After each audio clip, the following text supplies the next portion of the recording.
जय हिंद साथियों, स्वागत करते हैं आपको हमारे यूट्यूब चैनल एग्जाम हेल्पर में। साथियों, अभी 10 बजे रात से लेकर 6 बजे सुबह तक ड्यूटी था। ठीक है, ड्यूटी ऑफ हो चुका है।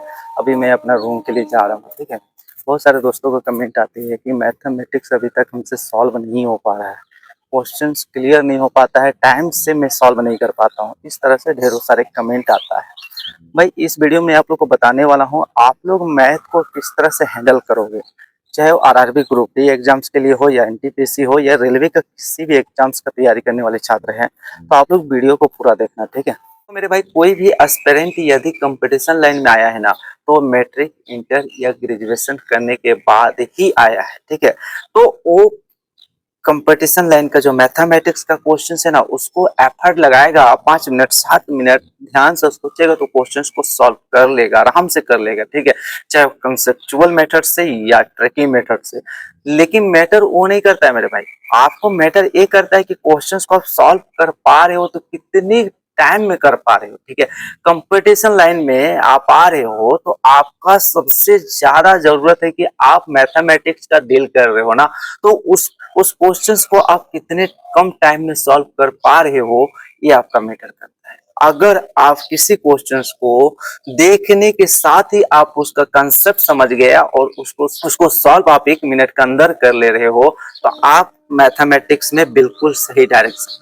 यदि आप क्वेश्चंस को समझने में और उसका कैलकुलेशन प्रोसेस को समझने में यदि टाइम लगा रहे हो, तो आप समझ लो कि आपको तैयारी की जरूरत है। ठीक है, अब मैं आप लोग को बताता हूँ करना क्या है। सबसे पहले आप लोग जानो कि मैथमेटिक्स सॉल्व करने के लिए, क्वेश्चंस को हैंडल करने के लिए, क्वेश्चन से डील करने के लिए क्या चाहिए। तो ऑफिशियली उसमें कैलकुलेशन स्पीड होनी चाहिए। कैलकुलेशन स्पीड बढ़ाने के लिए क्या चाहिए, आपका बेसिक क्लियर हो, जैसे कि आपका गुना, भाग, जोड़, घटाव, ये सब क्लियर हो। साथ में आपका टेबल, ठीक है, कम से कम तो 20 तक टेबल अच्छे तरह से याद होनी चाहिए।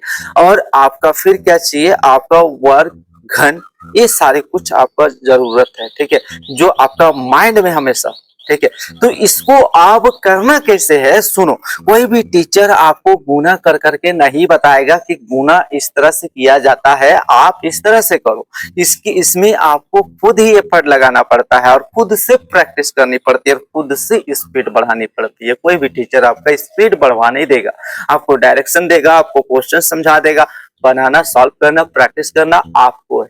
ठीक है, तो किसी भी क्वेश्चन को कम टाइम में सॉल्व करने के लिए आपको क्या चाहिए, गुना अच्छे तरह से आना चाहिए, चाहे वो 2 डिजिट का, 3 डिजिट का या 4 डिजिट का या 5 डिजिट का, कितनों भी बड़ा आपको मल्टीप्लिकेशन करने के लिए आ जाए, आपको कुछ सेकेंडों में आपको उसको करने के लिए आना चाहिए। ठीक है, तो इसके लिए क्या करोगे मेरे भाई, अब आपको कहीं पर गुना के लिए आपको कोई किताब नहीं है, आपको मल्टीपल करने के लिए कोई किताब नहीं है, आपको खुद से करनी पड़ेगी। आप जितना भी पढ़ने का टाइम निकाल रहे हो ना मेरे भाई, उसमें आप आधा से 1 घंटा डेली आप अपना कैलकुलेशन स्पीड बढ़ाने के लिए टाइम निकाल।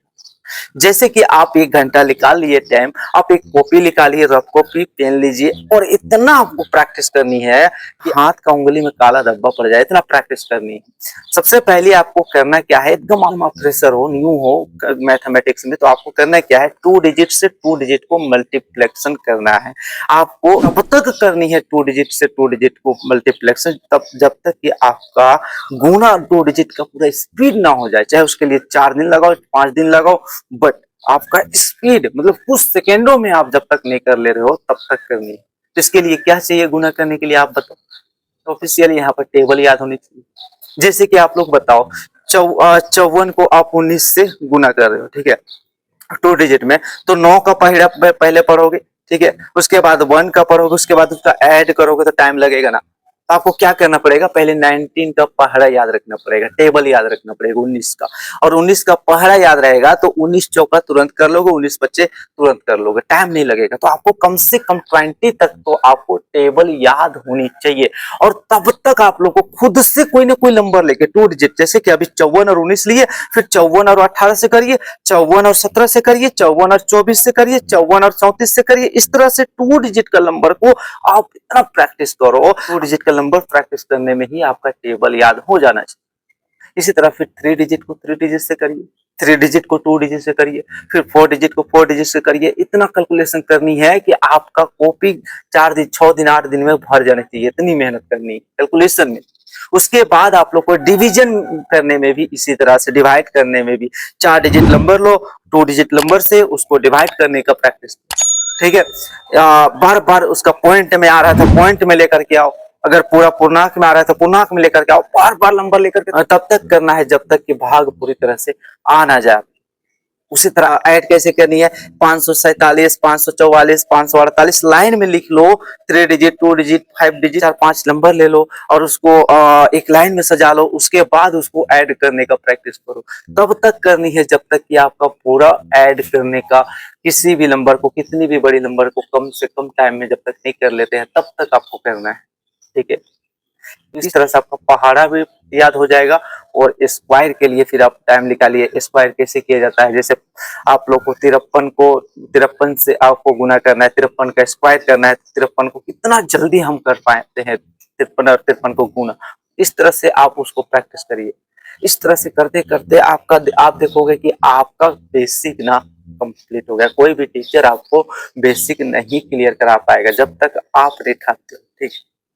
मैथमेटिक्स के लिए मेरे भाई आप लोग बेसिक क्लियर करने के लिए कोई नंबर नहीं ले पा रहे हो तो आप लोग ये इंस्पेक्टर चालीसा का बुक ले लीजिए। उसमें ढेरों सारा आपको बेसिक नॉलेज के लिए वहां पर नंबर कैलकुलेशन के लिए, चाहे जोड़ हो, घटाव हो, परसेंटेज हो, एसआई हो, सीआई हो, जितनी भी चैप्टर है उसका बेसिक डिटेल में दे रखा है। उसको आप अच्छे तरह से प्रैक्टिस करिए। छोटा सा बुक डायरी टाइप में आएगा, उसको अपने पास पॉकेट में भी रख के आप कहीं पर भी ले जा सकते हो और वहां से मैथमेटिक्स सॉल्व कर सकते हो। सबसे पहले बेसिक क्लियर करो, उसके बाद आप किसी भी कॉन्सेप्चुअल बुक जैसे कि एस.डी. यादव, आर.एस. अग्रवाल या कोई भी सगीर अहमद, कोई भी बुक ले लो जिसमें बेसिक नॉलेज हो, जिसमें कंसेप्ट अच्छा क्लियर कराता हो।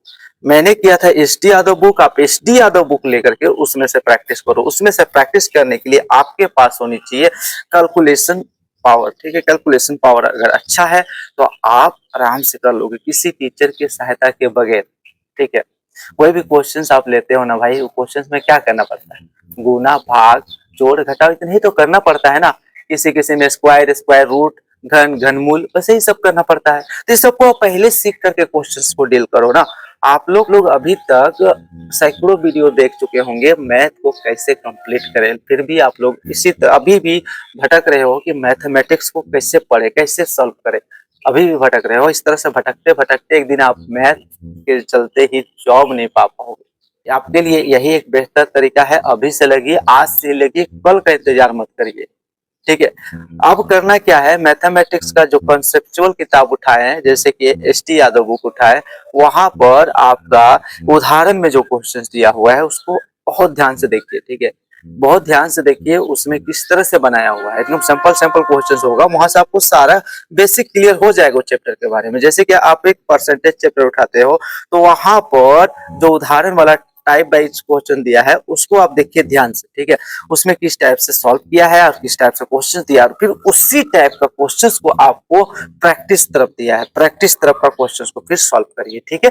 आप लोग को फिर भी सॉल्व नहीं हो पा रहा है तो यूट्यूब में एस.टी. यादव बुक को पढ़ाने वाला बहुत सारे टीचर, बहुत सारे वीडियो आपको मिल जाएगा। वहां से आप क्लासेस करके एस.टी. यादव बुक को खत्म कर दीजिए। इसके लिए यूट्यूब में बिल्कुल फ्री वीडियो मिलेगा, किन्हीं भी टीचर से आप कर सकते हो। अब आपको करना क्या है, जैसे आपका कंसेप्ट क्लियर हो गया, हर क्वेश्चन से डील करने का आपका कैपेसिटी आ गया, अब आपको करना क्या है, यहाँ पर PYQ उठाना है। PYQ हाल ही के दिनों में एग्जाम्स 1-2 सालों के अंदर जो हुआ है उन सभी क्वेश्चंस को डील करनी। बहुत पुराना क्वेश्चंस 2014, 2017 ये सारे क्वेश्चंस को सॉल्व करने में मत लग जाना।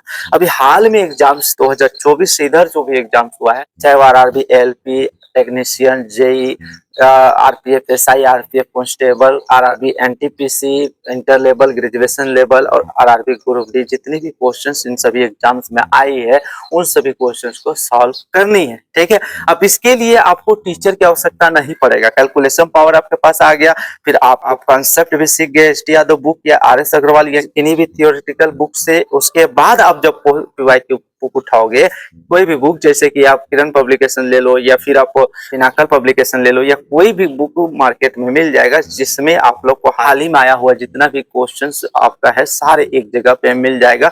जैसे कि मैं पढ़ता हूँ पिनाकल पब्लिकेशंस का बुक, तो इसमें सारा क्वेश्चंस हाल ही में जितनी भी एग्जाम्स में पूछा गया है सबको हर chapter by chapter type by type अच्छे तरह से दे रखा है।